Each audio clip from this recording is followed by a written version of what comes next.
The Jewish calendar contains a way to read the whole Torah once a year, and that cycle ended and the new one began last month.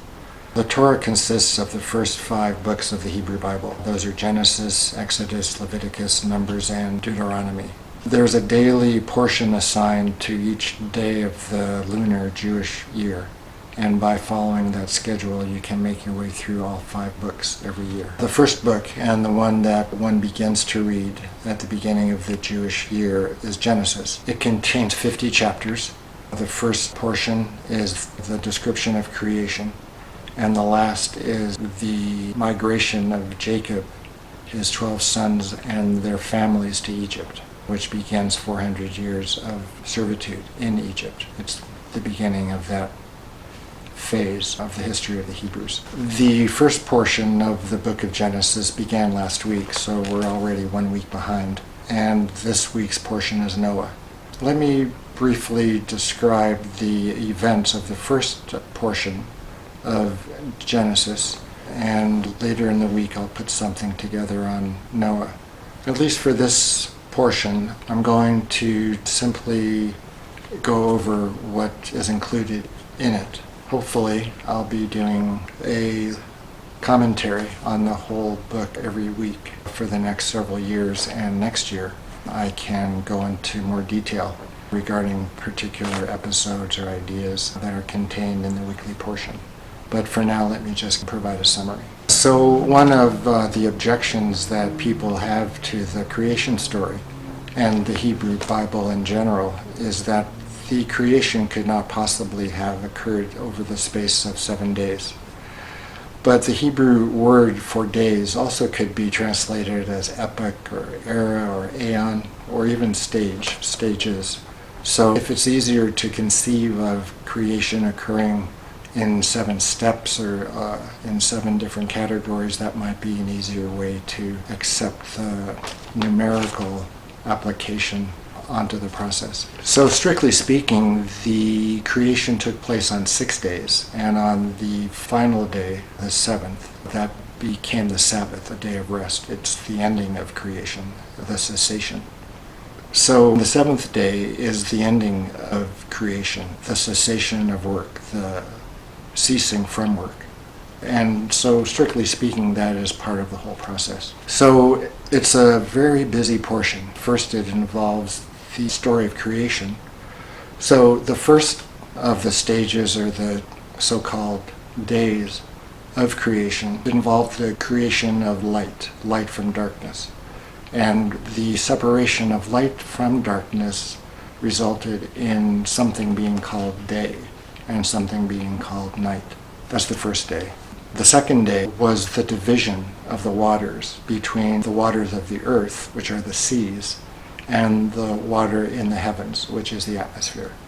That's the second day. On the third day is the appearance of dry land. On the fourth is the fixed position of the celestial bodies, the sun, moon, and the stars. And they're put in their fixed positions and their movement cycles in order to keep time. On the fifth day is the creation of vegetable and plant matter, as well as the creation of animal life, birds, fish, and mammals, including wild animals and those that were going to be domesticated. On the sixth day is the creation of man and woman. Now the text goes back and fills in the details of the creation of humans, and that's the so-called second creation story. But it's more or less just an amplification and an expansion, an unpacking of the rather telegraphic introduction to the creation of man and woman in the first story. The Sabbath, or the seventh day, is a day of rest, and it's the completion of creation. In other words, the laws of nature were fixed, and the bodies upon which those laws were established were created. So the laws of nature were put in motion, and the things that those laws acted upon were created. Now, with the laws of nature established, they basically run on their own, except for the intrusion of miracles, which we may discuss at some point later. Once completion is created, God calls his creation, or its creation, or the creation that it now sees, very good. On other days, there's the term good, that God saw what was created and called it good. But on the last day, he calls it, or she calls it, or what have you, very good. So when one is faced with a belief that life on earth is bad and that one should only try to escape it or wait until death, this comes to refute that approach. The creation is very good. So, as if that weren't enough for the first Torah portion, the next is the creation of the Garden of Eden. Now, there are two trees within the Garden of Eden. There's the tree of the knowledge of good and evil, and the tree of life. So God picks up Adam and Eve and puts them in the garden and tells them not to eat of the fruit of the tree of the knowledge of good and evil. But as it so happens, the serpent convinces Eve to eat from the tree, and she gives to Adam. Interestingly enough, there's a notion that because of Adam and Eve eating of the tree of knowledge, they were expelled from the garden, as if God did not want humankind to have knowledge. But if you read the text, it says knowledge of good and evil. In other words, opinions. Things which were subjective experience instead of things being true or not. So as an example of Adam and Eve's state being lowered, not elevated, as a result, they were not embarrassed before eating of the fruit that they were naked.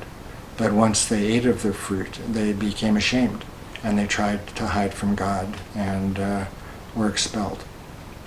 Now, Adam and Eve were given a vegetarian diet upon creation, and they were to maintain that, but not the kinds of fruit and wonderful things in the garden. Instead, man was burdened with having to work very hard to eat, and the food would not be as good. And in the case of Eve, her childbearing would be difficult. Now, some people also believe, especially the Christians, that because of the sin of eating from the tree of knowledge of good and evil, man lost eternal life. But that's not true. It's a misreading of the text at the very least, because they never ate of the tree of life. If they had eaten of the tree of life, they would have been immortal. But after eating of the tree of knowledge of good and evil, God expelled them before they could eat of the tree of life. So humankind was created mortal, and that has been the case all along. So after this, Adam and Eve conceive and give birth to Cain and Abel, two brothers. They sacrifice to God, and Cain's isn't accepted, so he kills his brother Abel. God punishes Cain by making him a wanderer, and in the process he establishes civilization. He builds cities. His descendants create art, science, crafts, metallurgy, music, things like that. Once the story of Cain and Abel is completed, there's the narrative beginning with the birth of the third child of Adam and Eve, whose name is Seth. Now Seth then begets a number of descendants, a number of genealogies, a number of generations, and these include a couple of well-known characters, including Enoch, who never dies, apparently, at least in the text. He's taken up with God because he never dies. And also Methuselah, who lives to be, I think, 967 years, maybe 987. So the last person in that list of generations is Noah, who is the main character of the portion the following week. One of the things which occurs after a few generations is that these mysterious creatures, the sons of Elohim, or the sons of God, begin to consort with human women, human daughters of man. And they breed the giants and the men of renown and the warriors and all that. And it seems pretty much a free-for-all.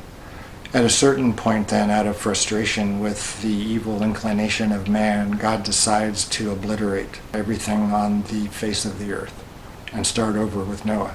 So that is the way this portion ends and leads into that of Noah next week. Now, you may wonder, where I'm coming up with these ideas. They're not really mine. I've been reading the Torah every year for 25, 26 years, and I've taken a lot of notes over the years, over the decades, I guess, and finally ran out of room in the margins of my books, and I'm compiling them into some Word files.